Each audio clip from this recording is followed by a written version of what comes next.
आइए आइए सभी का स्वागत है हमारे YouTube चैनल ज्ञानगंगा में। सभी को नमस्कार नमस्कार नमस्कार, सभी को नमस्कार। आइए आप सभी का स्वागत है हमारे YouTube चैनल ज्ञानगंगा में। हम देख रहे थे चौहान वंश। आज इसको हम यानी अजमेर के चौहानों को क्या करते हैं, कंप्लीट करते हैं। सबसे पहले हमने कल क्या देखा था, चौहानों के अंदर अजयराज, अर्णवराज, फिर विग्रहराज और पृथ्वीराज देखा था। पर कल विग्रहराज को देख लिया था, चौहानों का स्वर्णकाल बताया जाता है। पृथ्वीराज को भी देख लिया था, लेकिन आज दोबारा शुरू करते हैं पृथ्वीराज को। आज किसे देखते हैं, पृथ्वीराज। थर्ड है ये पृथ्वीराज तृतीय, पृथ्वीराज थर्ड बोल सकते हैं। मेन चौहान शासक जिसे हम पढ़ते हैं पृथ्वीराज, वो ये इसके यहां पर अजमेर में 1177 ईस्वी में शासक बनता है पृथ्वीराज। 1177 ईस्वी में शासक बनता है पृथ्वीराज। इसका जन्म हुआ था, पृथ्वीराज का जन्म हुआ था 1166 ईस्वी में। इनके पिता का नाम था सोमेश्वर।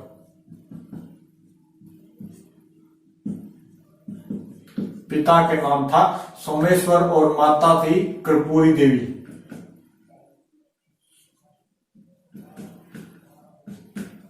माता का नाम था कर्पूरी देवी। इनका ननिहाल कहां था, दिल्ली के अंदर। इनका ननिहाल था दिल्ली के अंदर। अनंगपाल तोमर,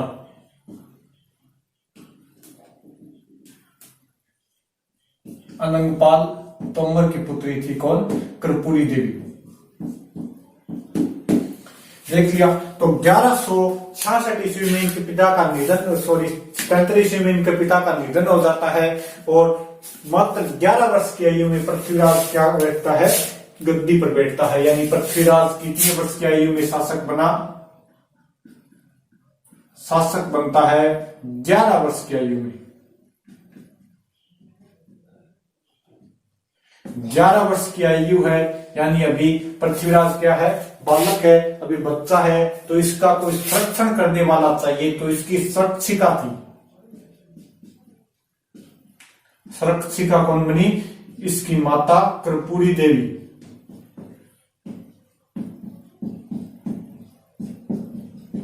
माता कर्पूरी देवी संरक्षिका बनी और इसके प्रधानमंत्री थे, प्रधानमंत्री या मुख्यमंत्री, प्रधानमंत्री थे कदम्बास। कदम्बास इन्हें केमास भी बोला जाता है। कदम्बास और सेनापति, सेनापति थे इनके, कदम्बास हो गई।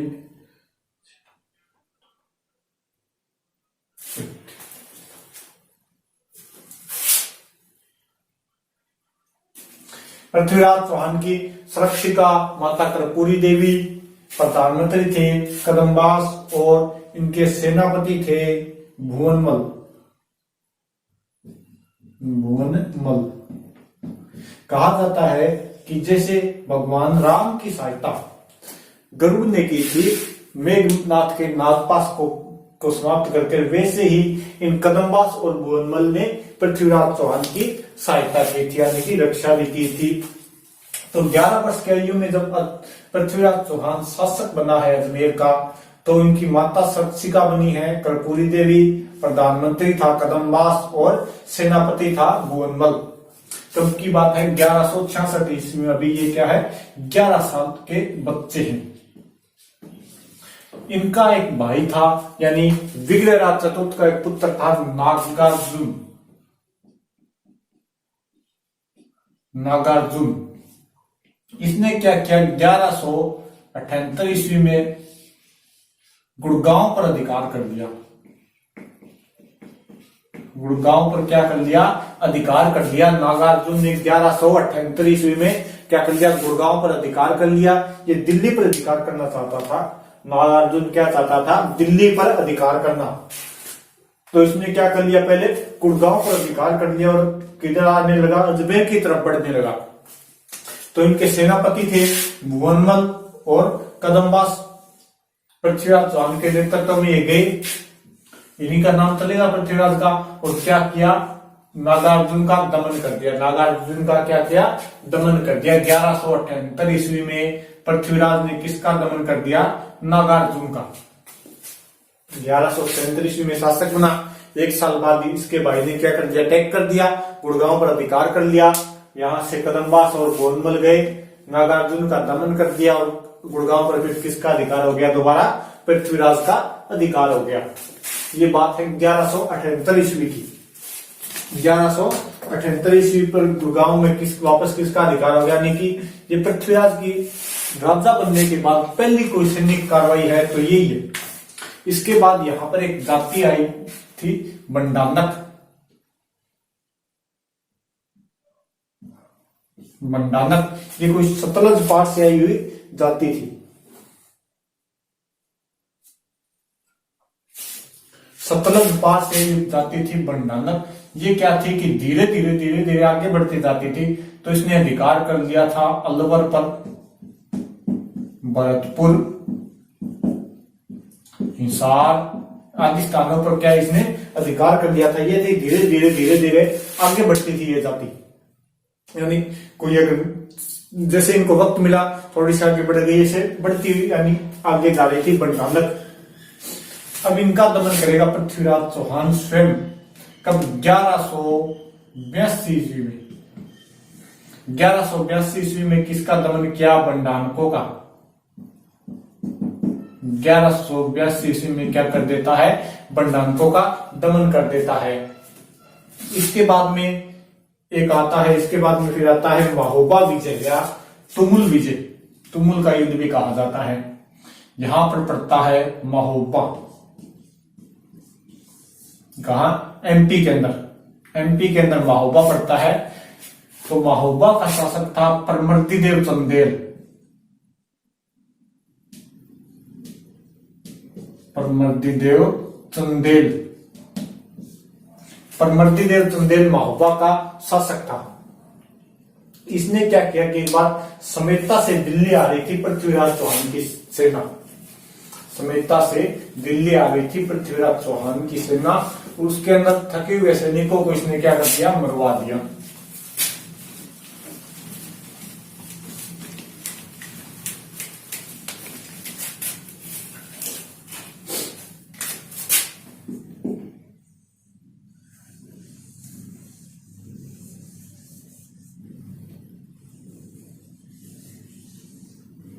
यहां पर अजमेर में शासक किसका है, अजमेर में शासन है पृथ्वीराज का। पृथ्वीराज थर्ड का क्या अजमेर में शासन है।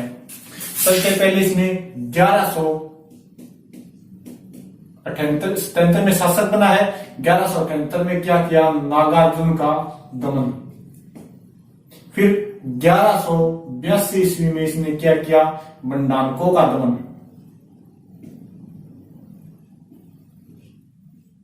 बंडानकों का क्या कर दिया, दमन कर दिया। बंडानक एक जाति थी जो क्या धीरे धीरे आगे बढ़ती थी। स्कंद पुराण में भी इसका जिक्र मिलता है। ये सिंधु पार से आई हुई थी। इसके बाद में यहां पर पड़ता है महोबा। महोबा का शासक था परमर्दिदेव चंदेल।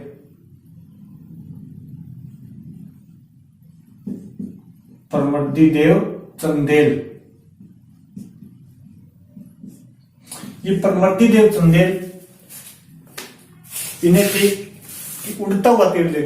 भाई साहब ने उड़ता तीर लेने की आदत, परमर्दिदेव चंदेल ने उड़ता तीर लेने की आदत। तो एक बार कही कि समेता हूं दिल्ली जाने लागी पृथ्वीराज चौहान की, कोई थोड़ा मोटा घायल सैनिक का अरबा ने परमर्दिदेव चंदेल की कर दियो, मरवा दियो। पृथ्वीराज की सेना और परमर्दिदेव चंदेल के मरवा दिया। माने घायल सैनिक का समेता दिल्ली जाने लग गया। समेता से दिल्ली जा रही थी सेना, तो उन्हें परमर्दिदेव चंदेल ने क्या किया, मरवा दिया। इसके सेनापति थे, सेनापति का नाम था आला व उदल। बहुत फेमस सेनापति है आला व उदल। परमर्दिदेव चंदेल के सेनापति आला व उदल, जैसे अपने जयमल पत्ता, गोरा बादल, वैसे ही जटा कुंपा, वैसे ही ये हुए हैं आला व उदल एमपी साइड में बहुत प्रसिद्ध है। आला व उदल ये इसके सेनापति थे। इनके पास क्या था, एक घोड़ा था। आला उदल के पास क्या था, एक घोड़ा था।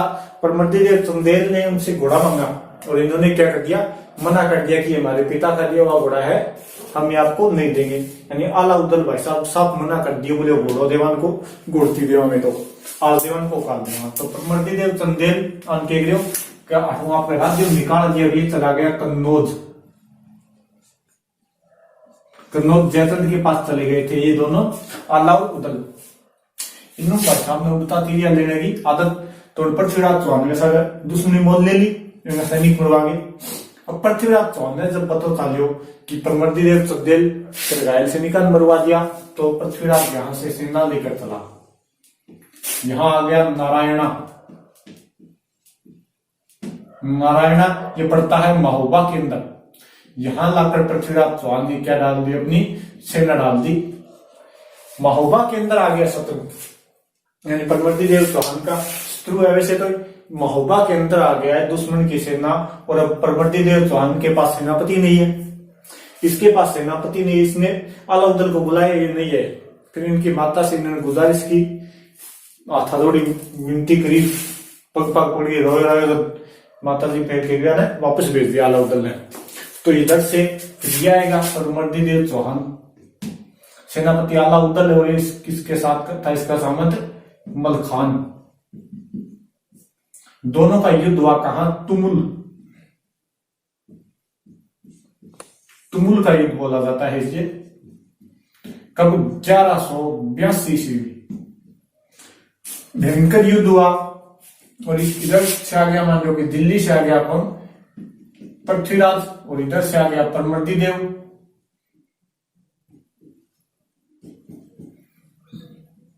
इसका सेनापति था पंजुन राय। पंजुन राय इधर हो गए आला उदल। दोनों के मध्य क्या हुआ, युद्ध हुआ कब, 1182 ईस्वी के अंदर, जिसे बोला जाता है तुमुल का युद्ध। तुमुल का युद्ध या महोबा का युद्ध। इसके अंदर पृथ्वीराज चौहान की क्या होती है, विजय, और परमर्दीदेव चौहान की क्या होती है, हार। आला उदल ये दोनों वीरगति को प्राप्त होते हैं, बहुत ही वीरता से लड़ रहे थे आला उदल। इनके आज भी किस्से बहुत प्रचलित है एमपी साइड के अंदर।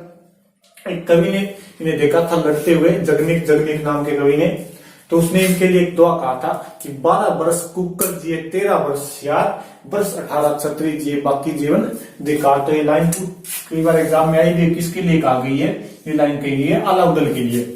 तो यहाँ पर 1182 ईस्वी के अंदर पृथ्वीराज ने किस पर अधिकार कर लिया, महोबा पर। और महोबा का सामंत, महोबा किसको दे दी थी इसने, पंजुन राय को दे दी थी, सामंत नियुक्त कर दिया था पंजुन राय को। 1178 में नागार्जुन का दमन, 82 में बंडानको का, फिर 1182 में इसने महोबा विजय कर लिया, एक शक्तिशाली शासक बनता जा रहा है। अब यहां पर था पृथ्वीराज चौहान क्या, इधर आ जाता है गुजरात, और गुजरात का शासक उस समय था भीमदेव सेकंड।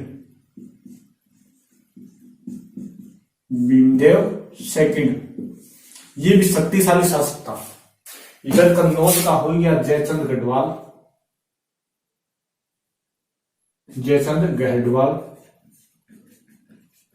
ये हो गया कन्नौज का शासक।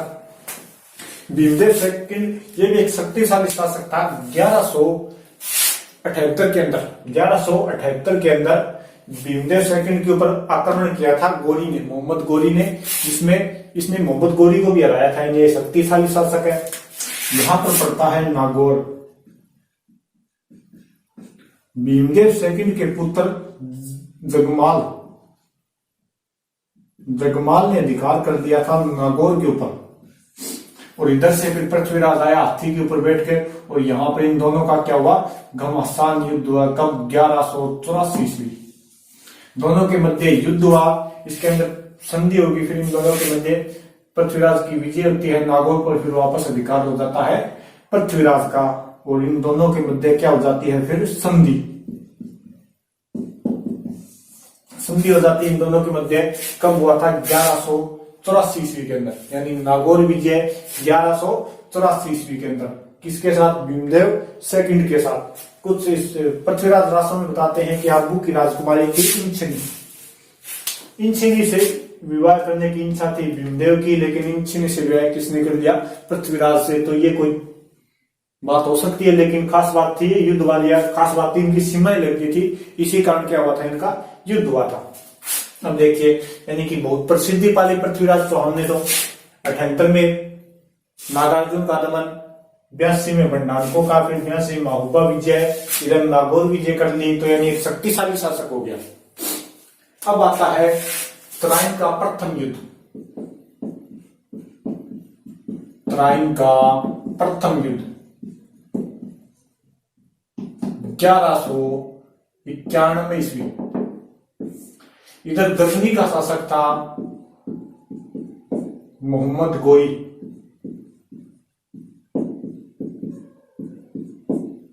गजनी का शासक था मोहम्मद गोरी, और ये अपनी सेना लेकर चला 1191 ईस्वी के अंदर, और इसने अधिकार कर दिया यहां पर आकर बठिंडा पर। कहां अधिकार कर दिया? बठिंडा, यानी यहां पर पड़ता है ऊपर। ये आया और यहां पर इसने बठिंडा पर अधिकार कर दिया।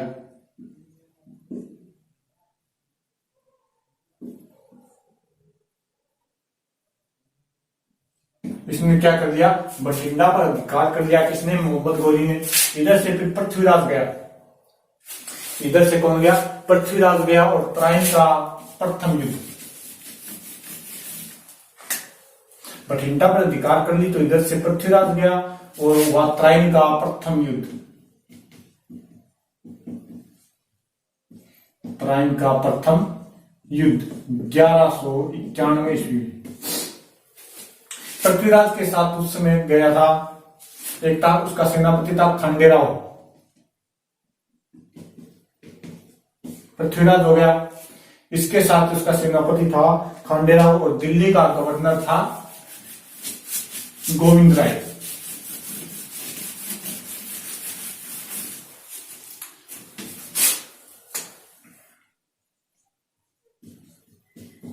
पृथ्वीराज थर्ड, और इधर हो गया फिर मोहम्मद गोरी।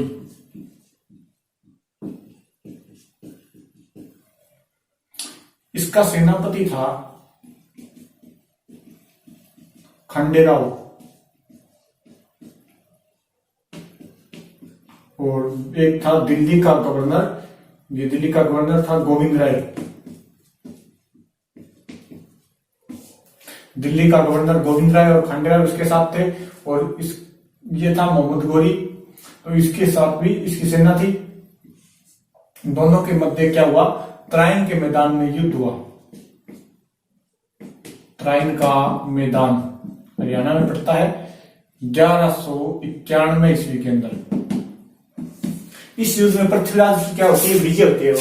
तराइन का प्रथम युद्ध 1191 ईस्वी।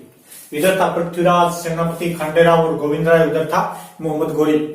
युद्ध के मध्य गोविंद राय बहुत ही वीरता से युद्ध कर रहे थे, तो मोहम्मद गोरी ने गोविंद राय के ऊपर क्या किया? भाले से अटैक किया, यानी भाला मारा, और गोविंद राय का घायल हो गया। गोविंद राय के 2 दांत टूट गया। गोविंद राय ने रीस वही भालो लेके पाछो इस पे मारा, गोरी पे मारा, वही भाला लिया और मोहम्मद गोरी पे मारा। यहाँ पर गोरी क्या हो गया था?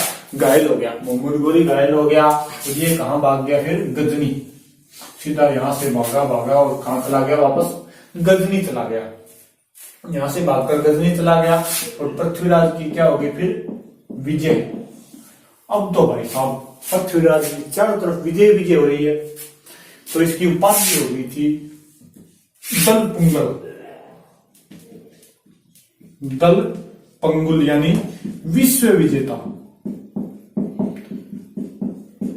विश्व विजेता यानी कि ये चारों तरफ विजेता आ रहा है, तो ये क्या हो गया? विश्व विजेता।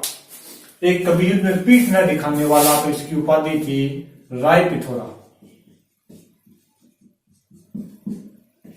युद्ध में कभी पीठ न दिखाने वाला, इसने अपनी पीठ नहीं दिखाई, खास गढ़ कोई भाई साहब आप कर दिए, लेकिन पीठ कौन दिखाई? तो राय पिथौरा।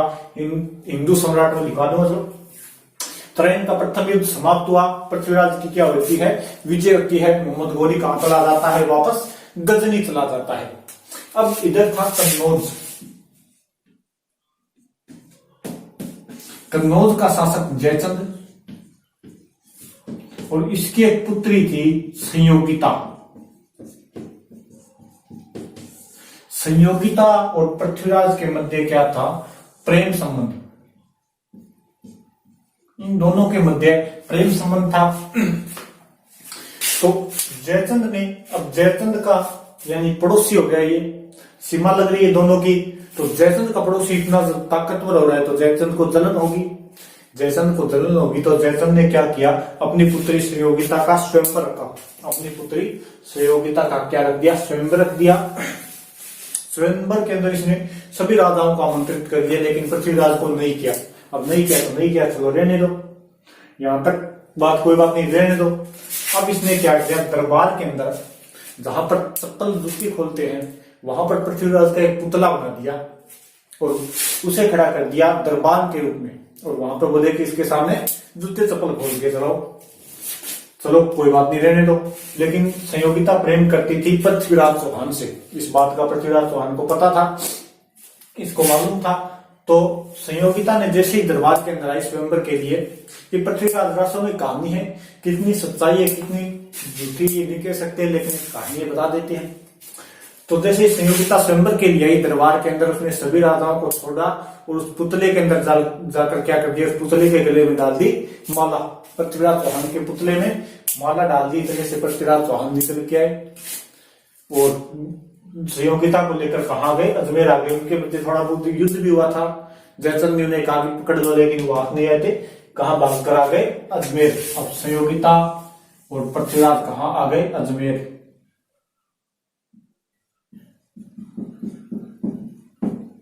पृथ्वीराज और संयोगिता अजमेर आ गए। यानी अब जयचंद भी क्या हो गया, इसका खुलेआम शत्रु हो गया। पहले कुछ बोल नहीं सकता था, यानी कि चलो जलता था, लेकिन अब तो इसके पास क्या था, सीधा तर्क था कि इसने इसकी पुत्री को भगा लिया। इन दोनों ने क्या कर लिया था, गंधर्व विवाह। अब जयचंद भी इसका क्या हो गया, शत्रु हो गया। पृथ्वीराज चौहान ने थोड़ा राजकार्य पर ध्यान देना छोड़ दिया, महलों के अंदर ही रहते थे, राजकार्य पर ध्यान देना छोड़ दिया। तो इधर मोहम्मद गौरी 1191 ईस्वी की हार के बाद इसमें वापस आकर तैयारी की, बढ़िया तीन जाम दो बढ़िया सी सेना लेके वापस 1192 ईस्वी में वही घोड़े वही मैदान वापस चला गया। वापस चलकर इसने लाहौर में आकर पृथ्वीराज के पास क्या भेजा, एक दूत भेजा। क्याम उल मुल्क नाम का क्या भेजा, एक दूत भेजा कि पृथ्वीराज या तो तुम्हारा स्वीकार कर ले और क्या कर ले, इस्लाम स्वीकार कर ले।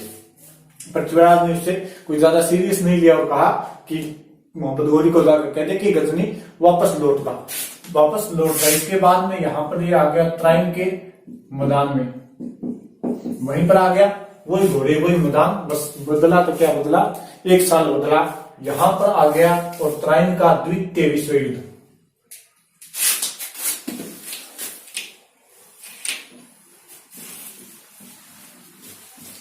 ये युद्ध बहुत ही महत्वपूर्ण था भारत के लिए जीतना, क्योंकि ये युद्ध जीत जाते तो भारत के ऊपर कुछ समय और क्या होता, हिंदू सम्राट का ही शासन होता। त्राइन का दूसरा युद्ध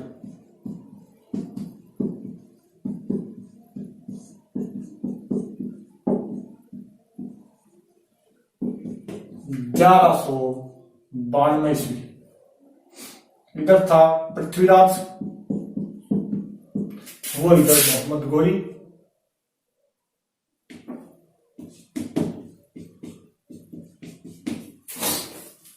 इस बार पृथ्वीराज के साथ गया था, मेवाड़ से गया था समर सिंह, दिल्ली से गोविंद राय और इसके पास जालौर से गया था सामंत सिंह नाम करके, और एक इसका सेनापति था उदय सिंह वो तो रवाना ही नहीं हो। यहाँ तक पृथ्वीराज क्या हुआ था कि जल्दबाजी में चला गया, कोई नॉर्मल तैयारी से चला गया, कोई ज्यादा तैयारी भी नहीं की, कोई खास सेना लेकर भी नहीं गया। इसके पास सेना थी 1,20,000 की,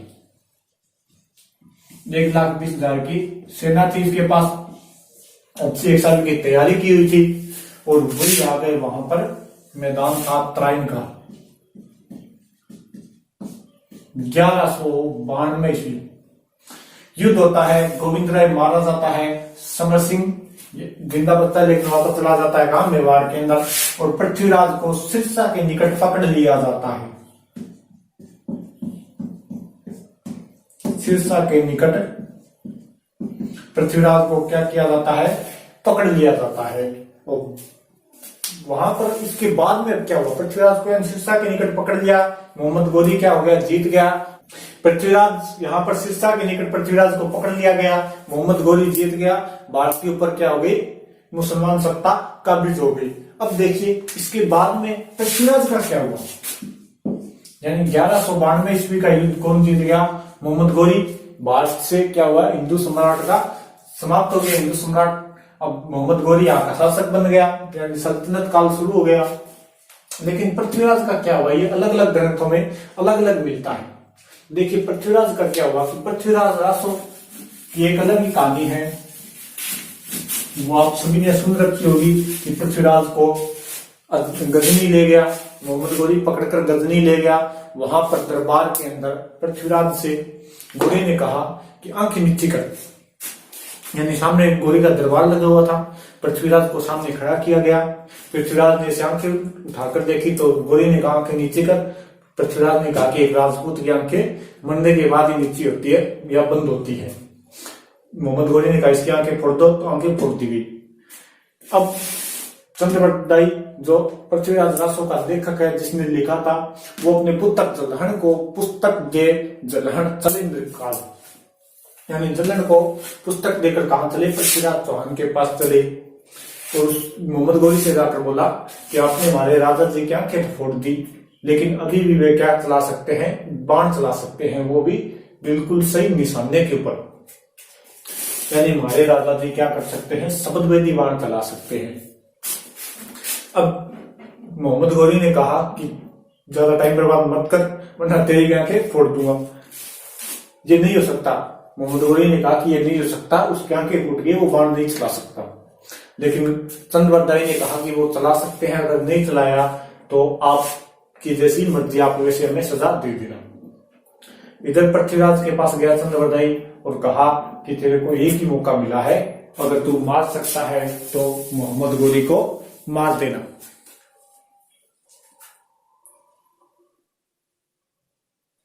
अगर तू मार सकता है मोहम्मद गोरी को तो क्या कर देना, मार देना। वो दरबार लगा, सामने मोहम्मद गोरी बैठ गया, पृथ्वीराज को धनुष बाण दिए गए। तब वहां पर चंद्रवरदाई ने एक दोहा बोला था, 4 बांस 24 गज अंगुल अष्ट परमाण, तापर बैठे सुल्तान चूक मती चौहान। ये दोहा बोला था और उसने कहा था कि 4 बांस 24 गज अंगुल अष्ट परमाण, यहाँ पर सुल्तान बैठा, उसको मार दे तू। इधर मोहम्मद गोरी बैठा कि पृथ्वीराज बाण चलाओ। मोहम्मद गोरी बोला कि पृथ्वीराज बाण चलाओ। पृथ्वीराज ने तीर चलाया, वो गले में जाकर लगा, पृथ्वीराज की क्या हो गई, मृत्यु हो गई। और गोरी और पृथ्वीराज ने आत्मा एक साथ क्या कर ली थी, आत्महत्या कर ली थी। यानी एक साथ जन्म एक साल मरण भी बोला जाता है। ये है पृथ्वीराज रासो की कहानी, ये है पृथ्वीराज रासो की कहानी, जो कितनी सच्ची है कितनी झूठी है, कुछ इसके ऊपर इसका पता ही नहीं चला कि सच है या झूठ है। लेकिन इसके बारे में अब वो ग्रंथ क्या कहते हैं, हमीर महाकाव्य, हमीर महाकाव्य। हमीर महाकाव्य के अनुसार पृथ्वीराज को कैद करके अंत में मरवा दिया गया। प्रबंध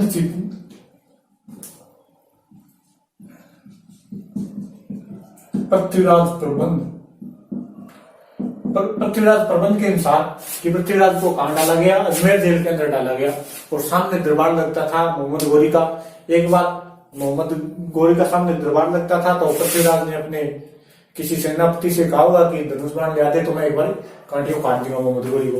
ये बात को पता चली तो मोहम्मद गोरी दरड़ा के अंदर फेंका दी, पृथ्वीराज ने गड्ढे के अंदर फेंकवा दिया और पृथ्वीराज की वहां पर क्या हो गई। अबुल फजल भी लिखता है कि पृथ्वीराज को गजनी ले जाकर मृत्यु हो गई। अबुल फजल लिखता है कि गजनी में क्या हो गई, पृथ्वीराज की मृत्यु हो गई। मिनहाज भी लिखता है कि पृथ्वीराज की कहां हो गई मृत्यु, गजनी के अंदर।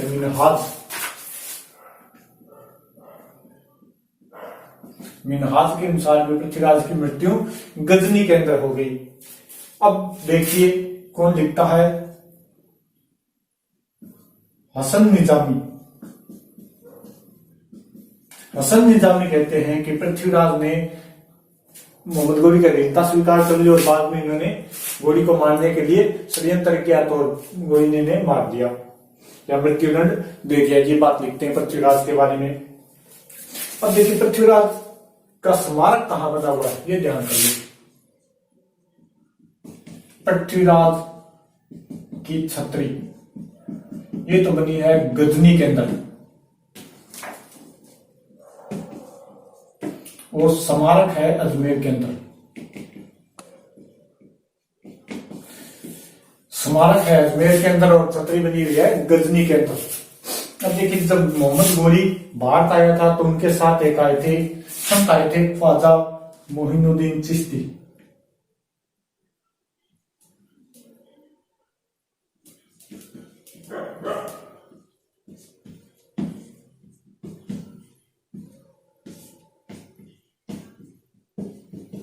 चिश्ती संप्रदाय के संस्थापक, भारत के अंदर चिश्ती संप्रदाय के संस्थापक थे। ये किसके समय भारत आए थे, पृथ्वीराज चौहान के समय। कब आए थे, 1192 ईस्वी के अंदर। और किसके साथ आए थे, मोहम्मद गोरी के साथ आए थे। किसके साथ आए थे, मोहम्मद गोरी के साथ आए थे। और इनके यानी चिश्ती संप्रदाय के अंदर कुछ शब्दावली है, वो देखो चिश्ती संप्रदाय के अंदर क्या है, कुछ शब्दावली है। इनका जन्म हुआ था 1143 ईस्वी में फारस के अंदर, यानी सदरी फारस के अंदर इनका जन्म हुआ था। वफात यानी मृत्यु। इनकी वफात हुई थी 1235 ईस्वी के अंदर। 1235 अजमेर के अंदर इनकी वफात या मृत्यु हुई थी। देखो चिश्ती संप्रदाय की कुछ शब्दावली है। इसमें पीर बोला जाता है गुरु को बोला जाता है पीर। शिष्य को बोला जाता है मुरीद। मुरीद किसे बोला जाता है, शिष्य को। उत्तराधिकारी को बोला जाता है वली। उत्तराधिकारी को क्या बोला जाता है, वली। खान का है बैठने की जगह, खान खा है क्या बोला जाता है, बैठने की जगह। और जियार बोला जाता है तीर्थ यात्रा। तीर्थ यात्रा को बोला जाता है जियारत। जायरीन बोला जाता है तीर्थ यात्री को। तीर्थ यात्री को बोला जाता है जायरीन। ये कुछ शब्दावली थी चिश्ती संप्रदाय की, थोड़ा ध्यान कर लेना। पीर बोला जाता है गुरु को, शिष्य को मुरीद, उत्तराधिकारी वली, बैठने की जगह खानका है, तीर्थ यात्रा जियारत और जायरीन बोला जाता है तीर्थ यात्री को।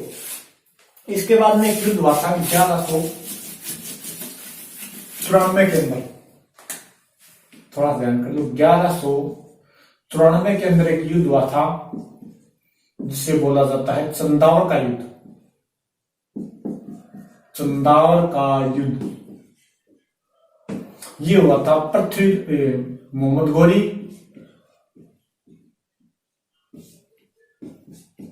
और सामने था जयचंद।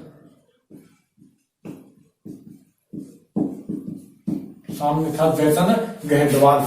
इसके अंदर गोरी की विजय होती है और मोहम्मद गोरी का अधिकार हो जाता है। कन्नौज पर क्या हो जाता है, अधिकार हो जाता है। 1194 ईस्वी में चंदावर का युद्ध हुआ था। कन्नौज और बनारस पर भी किसका अधिकार हो जाता है, मोहम्मद गोरी का। एक बात ध्यान रखना, जयचंद को वैसे बोल देते हैं कि जयचंद ने गद्दारी किया, इसके बारे में कह देते हैं, लेकिन इसका कोई भी प्रमाण नहीं मिला है अभी तक कि जयचंद ने सच में गद्दारी की थी या नहीं की थी। तो ध्यान रखना, जयचंद तराइन के युद्धों में क्या रहा था, तटस्थ रहा था, यानी इसने ना तो पृथ्वीराज का साथ दिया ना मोहम्मद गौरी का साथ दिया था। तो हम जयचंद को यानी अभी तक साबित नहीं हुआ कि इसने क्या किया था क्या नहीं किया था, तो इसे हम गद्दार नहीं बोल सकते, ध्यान रखना। अगर कोई बुक वाले छाप भी देते हैं तो उनके पास क्या है, नोटिस पहुंच जाता है कि किस आधार पर आपने ये छापा है। अब चलो लिख लो, पृथ्वीराज के बारे में बहुत सी बातें लिखनी है।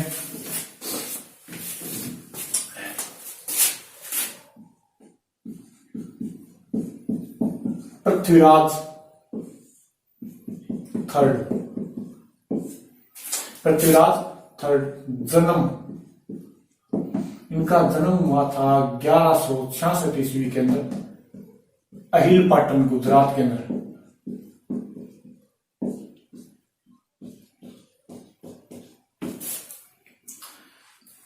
अहिल पाटन गुजरात 1166 ईस्वी में इनका जन्म हुआ था। पिता सोमेश्वर, माता का नाम था कर्पूरी देवी।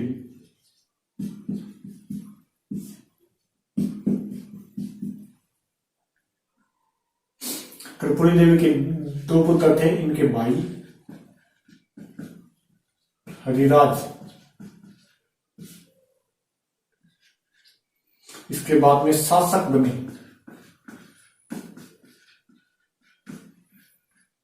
11 वर्ष की आयु में,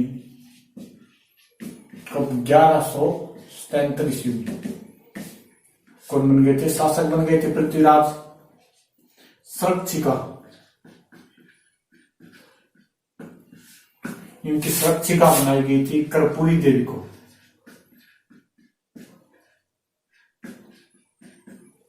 प्रधानमंत्री या मुख्यमंत्री बोल सकते हैं, प्रधानमंत्री था इनका कदम्बास।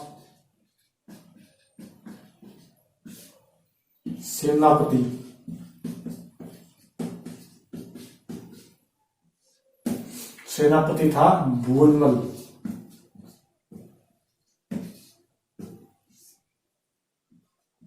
इनका मित्र था चंद्रवरदाई।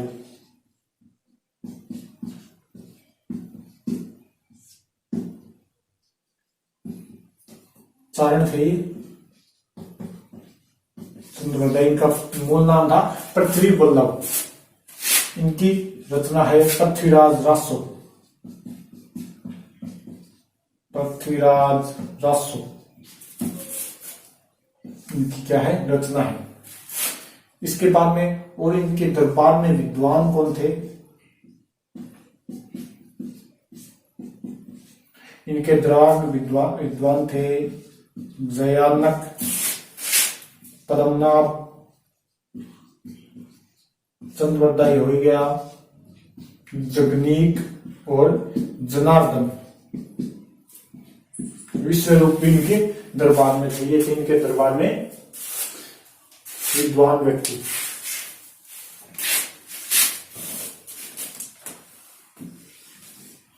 इसके बाद में लिखो 1173 ईस्वी में नागार्जुन का दमन।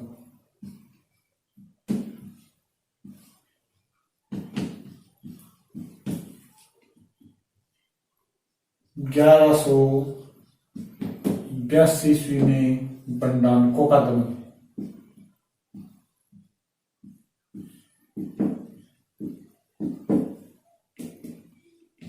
1182 ईस्वी में तुमुलिया महोबा विजय।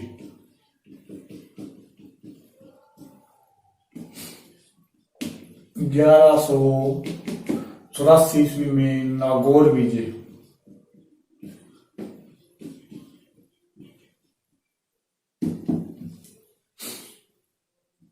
1185 91 ईस्वी में ट्राइन का प्रथम युद्ध विजय हुआ और 1192 ईस्वी में ट्राइन का सेकंड युद्ध क्या हुई थी, इनकी हार हुई थी। इनका पुत्र था गोविंद देव। गोविंद इनके पुत्र का नाम था गोविंद, जिसने आगे जाकर कहा किया, जिसने आगे जाकर रणथंभौर के अंदर चौहान वंश की नींव डाली थी। नींव इनकी सैनिक अभियान में इनकी उपाधि या उपनाम देखो, उपाधि या उपनाम। एक आता है दलपंगुल यानी विश्व विजेता।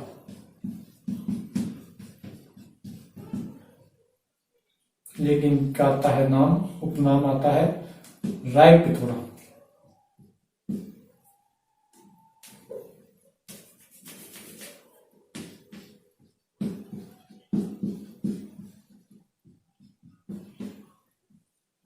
युद्ध में पीठ न दिखाने वाला।